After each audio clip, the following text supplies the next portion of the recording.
Buenos días, buenas tardes, buenas noches. Estamos aquí conectados con París y estamos muy bien acompañados porque hoy vamos a trabajar sobre un tema, un poeta que a ambas nos ha convocado. Ustedes saben que a lo largo de los años yo he trabajado sobre la poesía de Roberto Juarros desde el punto de vista teatral y la verdad siempre ha sido un placer, pero siempre he querido seguir conociendo más sobre esta poesía, sobre este hombre que hace no solamente un llamado a la palabra poética, sino también un llamado a la reflexión y un llamado al amor, a las emociones más básicas del ser humano en toda su poesía.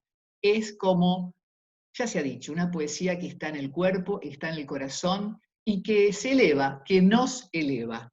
Así es que buscando, me he encontrado con una joven, Lucía de Rico, que está en París y que nos saluda en este momento. Buenos días a todos y muchas gracias Silvia por la invitación para Bueno, compartir. gracias por estar aquí con nosotros. Como siempre, vamos a elevar un poco la voz porque estamos Sí, muy lejos. sí, hay un océano entre Hay un nosotras. océano que a veces estos medios no pueden salvar el problema. Lucía de Rico reside en París, como acabo de decir, y ha cursado licenciaturas y maestrías en literatura francesa y comparada, así también como filología en literaturas hispanas. Y actualmente está haciendo esa titánica tarea de realizar una tesis. Y está realizando su tesis de doctorado sobre el tema Roberto Juarros, y se llama así, La Odisea Vertical de Roberto Juarros, Génesis, Trayectorias y Arquitecturas. Bueno, tenemos como un viaje que no va a durar mucho, pero vamos a tratar de hacerlo con Roberto Juarros y Lucía de Rico. La primera pregunta, ¿cómo te acercás a este gran poeta allí en París?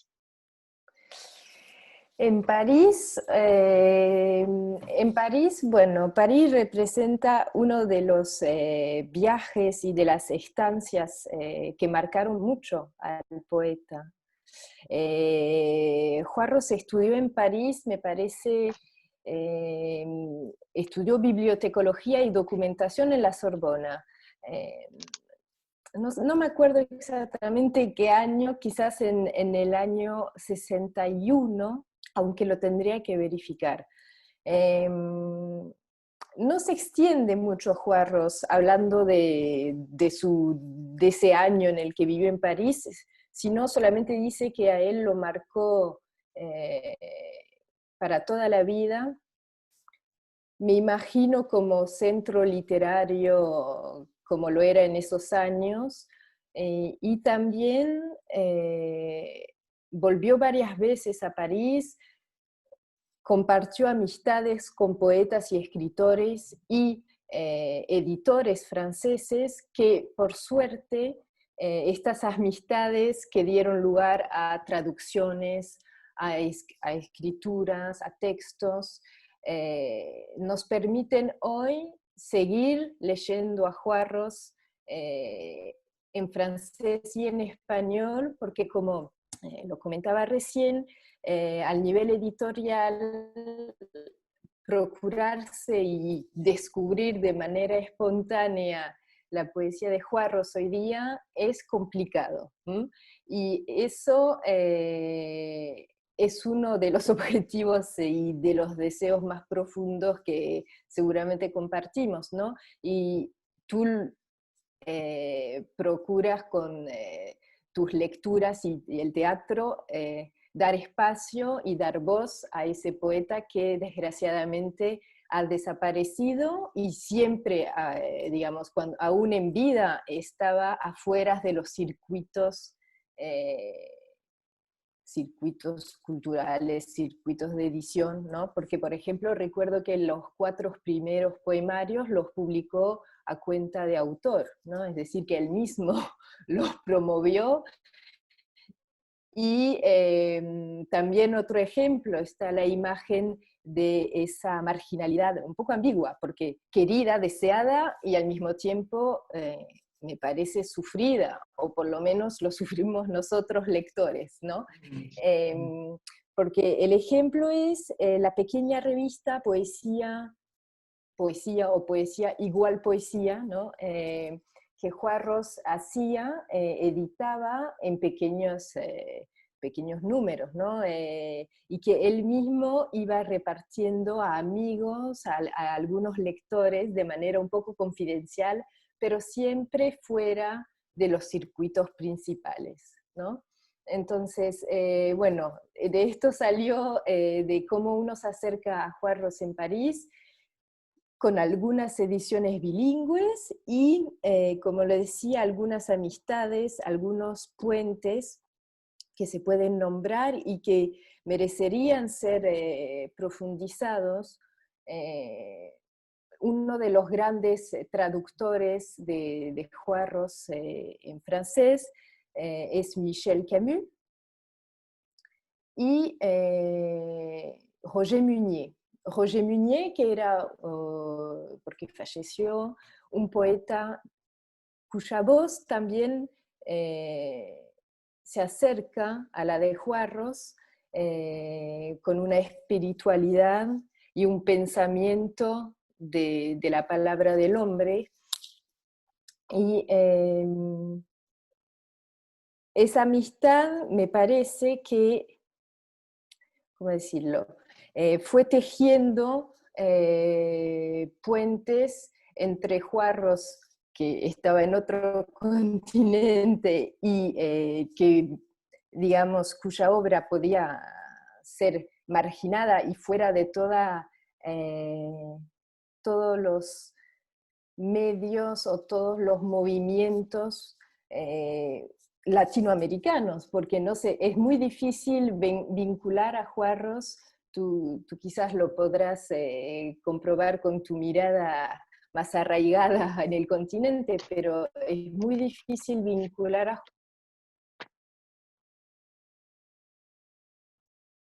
¿No se escucha? Ah, ¿no se escucha? Ah, ahora sí, ahora sí, sí, Ahora ahora sí. sí. Sí, sí, ahora sí. Ah, Sí, sí.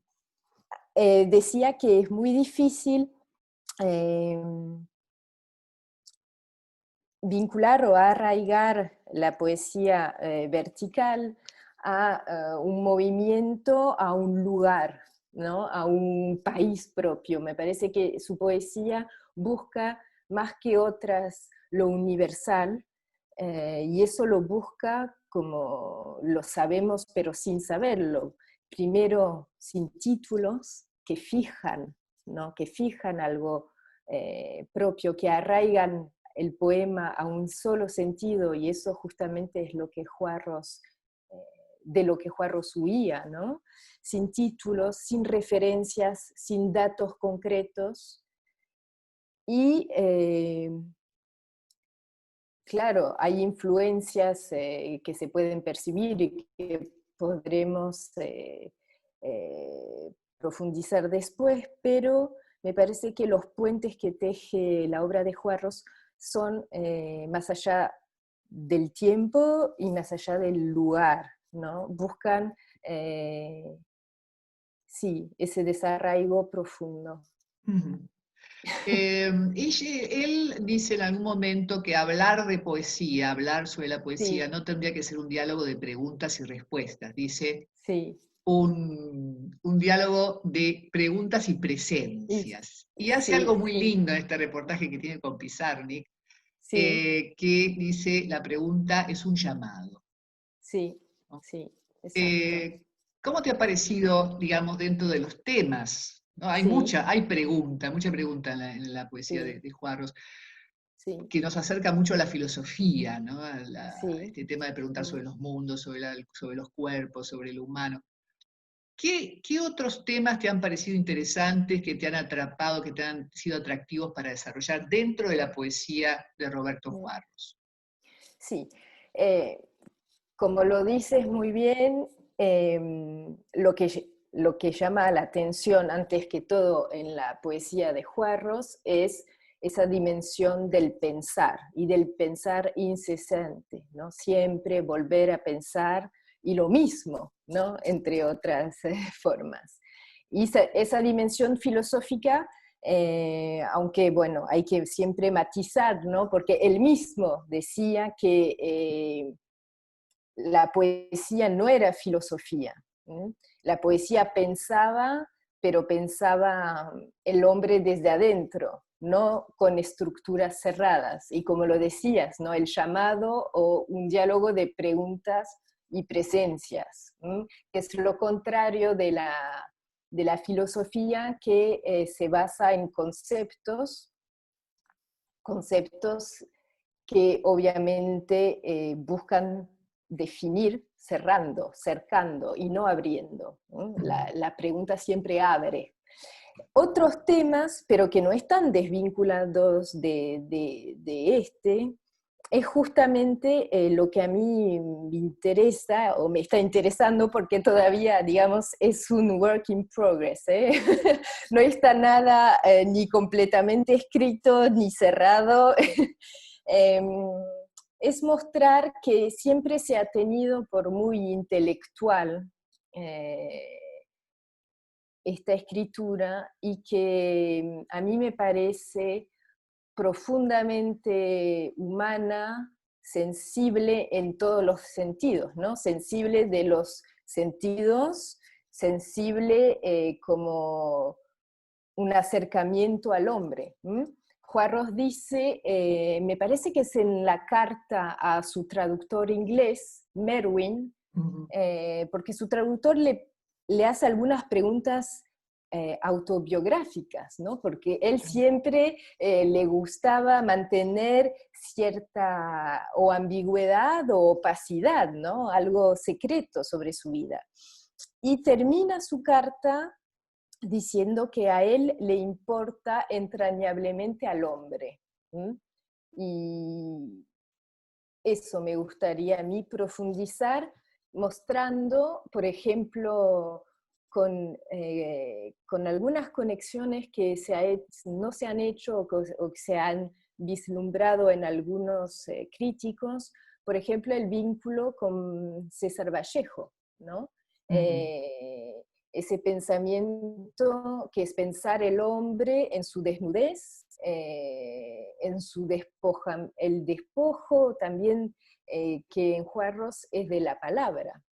Claro que al nivel formal, no, entre Trilce y la poesía vertical, no hay que buscar, digamos, paralelismos o influencias, pero sino en ese deseo de acercarse al hombre desde adentro, y el adentro es todo el cuerpo y el cuerpo en el mundo, en el cosmos, no solamente el pensar intelectual. Comprendo. Sí, claro, en un momento él dice, ser un artista es cuando se siente un contenido, una forma, sí, ¿no? Y esta forma, Juarros, sí, que, como vos decís, tiene el vaivén de esconderse pero mostrarse, ¿no? sí, De todas formas, él dice, la poesía no es soledad, es no, claro, pertenecer a este mundo. Eso sí, también es muy interesante de pensar, sí, porque tal vez hubo otros motivos no literarios que lo alejaron de una difusión mayor de su obra o de su sí, permanencia en una librería. sí, Pero la idea, continuando con las ideas que él propone, esta idea de la poesía como no abstracción, dice, sí, pertenece al mundo. eso, claro, sí. Algo, porque claro que cuando uno lee a Juarros por primera vez, uno siente como un vértigo, ¿no? Un vértigo, pero ese vértigo no solo es mental o intelectual, ¿no? Que uno ve una ventana que se abre y se da cuenta de esta profundidad de lo que él llama, no sé, la finitud, me viene en francés, no sé por qué no me viene en castellano. No importa. Será para mí un concepto francés. Pero el vértigo también es el vértigo del cuerpo, ¿no? Y la soledad, ese tema de la soledad me parece que es fundamental, porque al mismo tiempo la soledad es un modo de vida para el poeta, ¿no? Y él lo dice, que la soledad fue algo que lo marcó desde la infancia. Pero al mismo tiempo, el poema es el que hace emerger algo del vacío, ¿no? Y que vuelve hacia la presencia. Siempre cuando Juarros habla de la soledad o de la ausencia, entendemos que lo que teje el poema, un poco por eso yo hice un vínculo con la Odisea, ¿no? Porque si nos acordamos en la Odisea, Penélope teje esa tela o ese tapiz y dice que cuando termina ese tapiz, sí aceptará casarse con uno de los pretendientes, ya que se supone que Ulises está muerto o no va a volver. Pero es como si en ella hubiera una conciencia inconsciente, una intuición de que pese a la ausencia o pese a la posible muerte de Ulises, él va a volver. Algo de él va a volver, o él todavía está ahí. Entonces ella teje durante el día y a la noche desteje, deshace, ¿no? Porque así cada vez más gana tiempo, digamos. Y lo que me parece interesante en esta imagen es que es justamente lo que hace la obra juarrosiana y la poesía en general, ¿no? Es tejer algo alrededor de la ausencia, alrededor del vacío, para acordarnos de alguien, de algo, para ser acompañados y acompañar a la vez. No sé si está Sí, claro. vos sabés que es muy interesante esto porque él también señala una frase de su amigo Porcia, Antonio Porcia, Sí, que decía, sí, la compañía no es estar con alguien, sino estar en en alguien. Y alguien, sí. esta Mm, descripción tuya viene muy bien a cuento de esto, ¿no? Como que la sí, poesía sí. está en uno. Mm, sí, O sea, que habría como una suerte, y que estar con otro es necesario, tal vez, o en un otro, como dice él, pero mm, que la poesía está en uno. Ese claro. rescate que a veces siempre me parece que él busca en su lector, no sé si habrá sido su motivo, pero hay ese poema final que dice, y llegamos a una ciudad sagrada, y en la mitad de la Sí, ciudad sagrada había todo el amor callado del mundo, y sí. descubrimos que lo sagrado es todo el amor callado.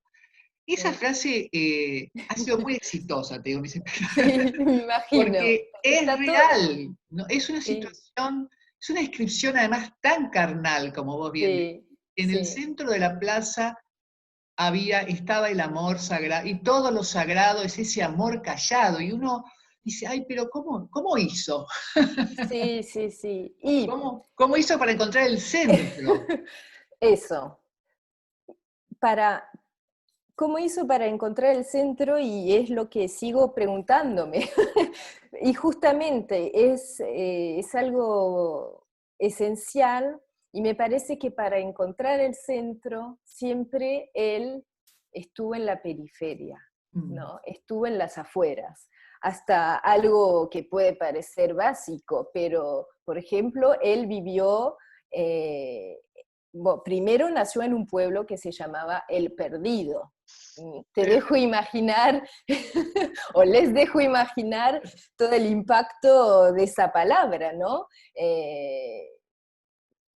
Hay un verso que dice, el revés, ay, no lo conozco de memoria, no soy tan buena, tengo que practicarme, pero me parece que es el revés, es la zona donde se encuentra todo lo perdido.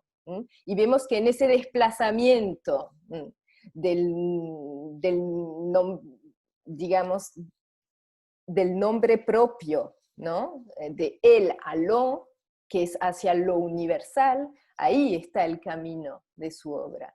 Y bueno, yo quería comentar que, bueno, nació en ese pueblo que está cerca de Coronel Dorrego, en La Pampa, La Pampa con sus llanuras, porque él lo dice, ¿no? Y al mismo tiempo, en ese espacio tan ilimitado de La Pampa y el espacio inmenso del océano, que no está tan lejos, ¿no?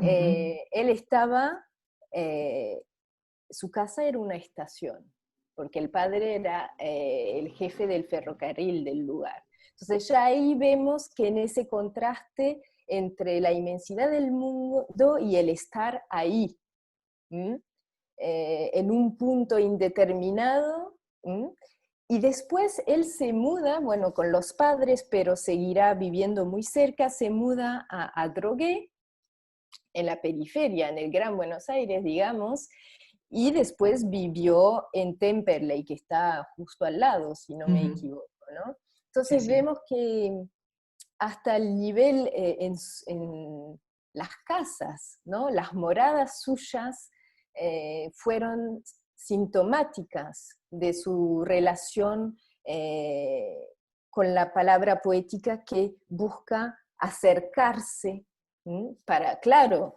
para entrar en el hombre, para fusionar con el pensamiento y la emoción, pero siempre con mucha humildad, y esa humildad que requiere la distancia para poder ver, para poder imaginar, para dejar que la presencia o el ser emerjan. ¿Mm? Eh, mm, no sé si está Sí, claro, pero... sí, sí, sí, sí, sí. Caigo ahora en la cuenta del nombre de su pueblo Sí, sí, sí, y de increíble. esta periferia, pero esta suerte de tratar de encajar conceptos, uno, ¿no? Como estas muñecas rusas, de este momento que Sí, él también dice en la poesía, pensar en otro se parece a salvarlo. sí, eso es, sí, Es, sí, eso es tremendo. Y también, bueno, justamente ese poema de la primera poesía vertical, ¿no? Hay que vincularlo con otro poema posterior en el que dice hay que remodelar la casa del hombre. Y eso justamente me interesa mostrar que el poema juarrosiano no solo es una construcción sintáctica de una lógica un poco filosófica, sino que pretende ser el fundamento y las fundaciones de esa casa del hombre. Y preguntabas cómo llegó a eso. Y es lo que estoy intentando averiguar de varias maneras. Primero, preguntándome en la estructura de la obra. Por eso en el título de la tesis está la idea de trayectorias y arquitecturas, siempre en plural, para no cerrar las posibilidades y la virtualidad de esa obra. Eh, un solo título, no hay títulos en los poemas, entonces, pero ¿cómo se construye? Y por ejemplo, algo muy importante es saber que Juarros escribía poemas, los anotaba en una libretita, pero no siempre los elegía para tal poemario. Es decir, que cuando leemos el cuarto poemario, metamos, o hasta la 13ª poesía vertical, que es la última escrita y modelada por él, porque la 14ª fue obra póstuma, digamos, ¿no? Si leemos un poema de la 13ª poesía vertical, no es que él lo haya escrito en el 93, año de publicación, no, puede ser que lo haya escrito 5, 10, 20 años antes. Esa incertidumbre yo nunca podré levantarla, ¿no? Pero me intento ver si hay una lógica de construcción en cada poemario, si hay tonalidades que dominen algunos poemarios, porque los temas, como lo sabemos, son los mismos, ¿no? Los temas o las bases del pensar poético son las mismas, ¿no? Las preguntas son siempre las mismas preguntas, pero más allá de esa unidad profunda, me gustaría ver cómo se elabora el pensamiento, si hay fases si hay algunos elementos que dominan y de los cuales logra alejarse después o decide alejarse después. Un elemento característico es la cuestión de Dios. La cuestión de Dios, aunque toda la obra esté marcada por la fe, eso seguro, la figura divina de la religión católica es un tema o un eje esencial en el primer poemario, y al final del primer poemario pasamos a otra etapa. Eso ya se va alejando y da espacio para otro tipo de voz, ¿no? La voz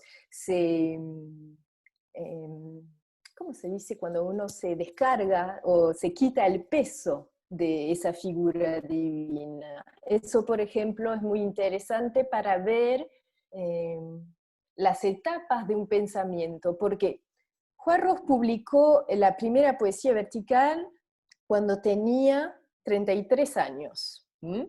Ya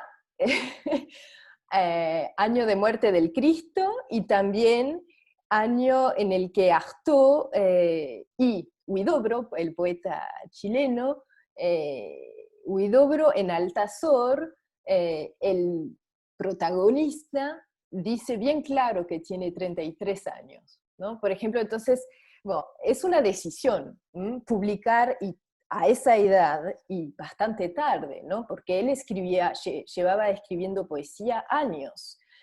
Logré encontrar algunos poemas que él publicó en revistas, o no en revistas, en diarios. Por ejemplo, en el diario de su pueblo, publicó un poema cuando tenía 19 años. Pero ¿qué pasó entre los 19 y los 33? Es justamente toda esa gestación de un pensar y de una escritura. Esa gestación permanece un poco oculta, aunque descubrí algunos documentos anteriores que yo quiero profundizar, no para... no, digamos, con una intención de revelar lo que el poeta no quería revelar, porque no es la idea, pero mostrar cuáles fueron las posibles etapas para lograr a una palabra tan transparente y cristalizada.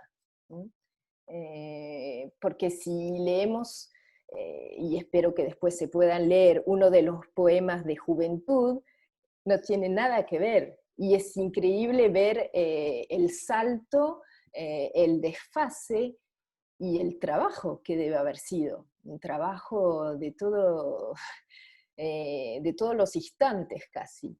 Claro.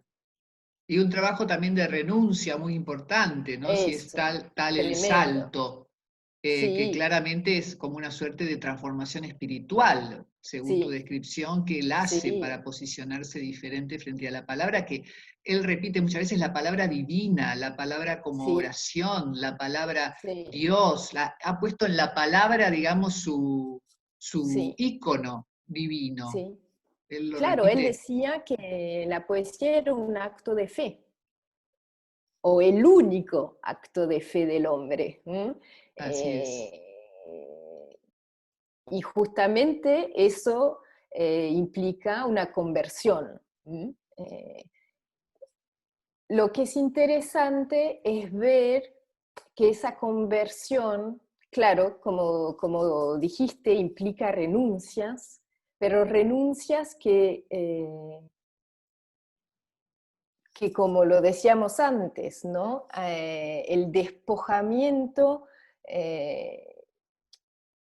y la desnudez de la palabra poética son lo que permite esta conversión.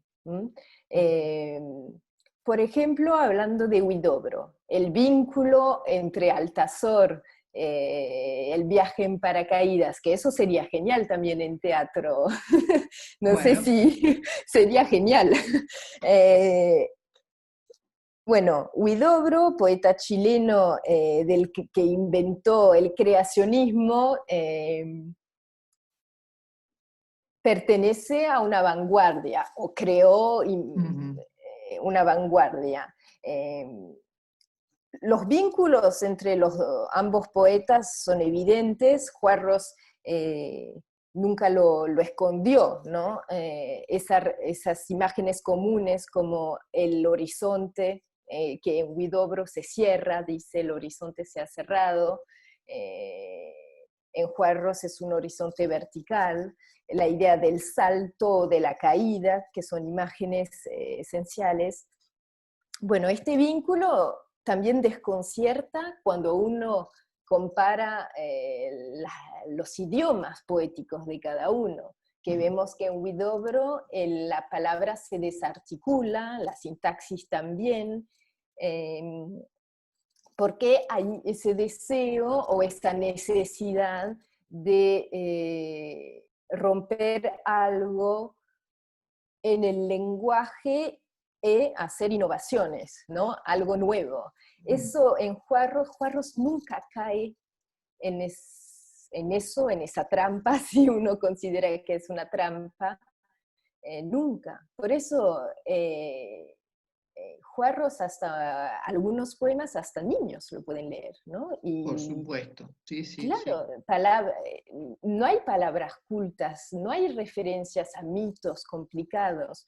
Eh, claro que hay ecos, ¿sí? Que se pueden percibir o no, pero eso es más el trabajo crítico o universitario. Pero la transparencia, simplicidad o sobriedad de los poemas fue todo un trabajo, pero una decisión. Eh, Me dice que mi conexión está instable. No sé si me escuchas Ah, bien. escucho, le va un poquito más la voz, pero se te Sí. escucha bien, se te escucha, Ah, bueno, ahí está. ok. Sí, sí. Em, no sé qué decía. Bueno, no, estábamos en este tema de la comparación con una suerte de modificación del lenguaje en su sintaxis, en su léxico, eventualmente, y que no, vos decías, no se tentó No, Roberto claro. Juarros en hacer esto, y tal vez su gran transformación o la creación de una casa nueva, de un hogar Sí, nuevo para la sí, poesía, fue en su sentido de trascendencia, claro. trascendencia espiritual, de Sí, trascendencia desde el cuerpo, de trascendencia de la cotidianidad, ¿no? De la flor, de la estrella, de la cotidianidad del hombre. Y eso creo que, como bien también decías antes, un niño puede leer esa poesía, fundamentalmente un niño con una mirada transparente, que él también habla muchas veces de la sí, mirada. sí. Eh, Sí, también pienso cuando comentabas este tema de su salto de ese primer poema adolescente hasta sus 33 años. Viste que él habla mucho de que él habla de espacio y temporalidad, no de Mm. tiempo, ¿no? Dice Sí, como sí, la temporalidad de los sueños. Yo también diría como el tempo de la música, sí, sí, porque hay una música en sí. su escritura que bueno, me parece que se relaciona con esa temporalidad y se ha cambiado en un momento, dice en el reportaje, la idea de espacio-tiempo desde la física. Bueno, Mm. también la poesía ya lo sabía antes. Me Sí, parece que suele sí. decir eso. Pero bueno, me parece que el tema de la temporalidad también da como un estatus meditativo, ¿no? Yo siempre digo que la Mm. poesía puede usarse como un mantra. Sí, sí. En u- si entendemos meditación como algo vinculado con el ritmo y la música, no meditación únicamente como un pensar, sino como un ritmo que piensa. Y Exacto. como dices, no solo al nivel del enfoque hay una evolución entre la juventud, adolescencia y la obra única, que es obra de maturidad, pero que es que es la gran obra y la única, y eso fue una decisión también muy fuerte, ¿no? Elegir un camino e ir lo más lejos posible en ese camino. Pero lo que quería decir es que el ritmo es fundamental, y eso se puede entender, por ejemplo, gracias a los proyectos que haces tú, ¿no? En los que uno va a percibir las repeticiones, los ecos sutiles, porque siempre son muy sutiles. Él decía que no le gustaban las cacofonías, los llamaba así, es decir, las repeticiones no de palabras enteras, pero las repeticiones un poco evidentes, ¿no? De sonidos y sobre todo de un poema a otro, ¿m? Lo cual vuelve a mostrar que él pensaba un poemario como un solo poema, un tejido, con algunas interrupciones y rupturas, pero como un conjunto. Y el ritmo es fundamental en eso, el ritmo es fundamental, y justamente decías que la mirada y la mirada del niño son un leitmotiv en toda la obra. Él habla también de la niñez del pensamiento, es decir, esta imagen es bellísima, es decir, que el pensamiento poético intenta volver a esa mirada y a esa inocencia del niño, que no ve el mundo a través de conceptos que encierran las cosas y el ser, sino como un mundo de presencias y un diálogo espontáneo con las presencias. Y el ritmo, no solo la mirada del niño, sino el ritmo del niño. Me parece que muchos poemas tienen algo de canciones infantiles o de